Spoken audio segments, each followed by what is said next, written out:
चरण रघुनाथ कलाकी कलते गिरिवर जाके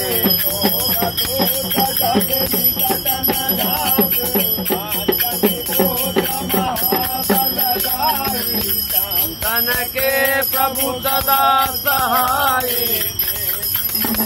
रघुनाथ पधारे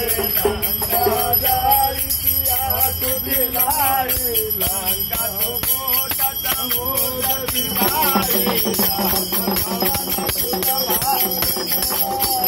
लंका जारी असुर संहारे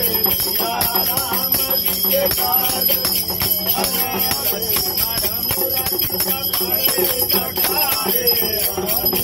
जीवन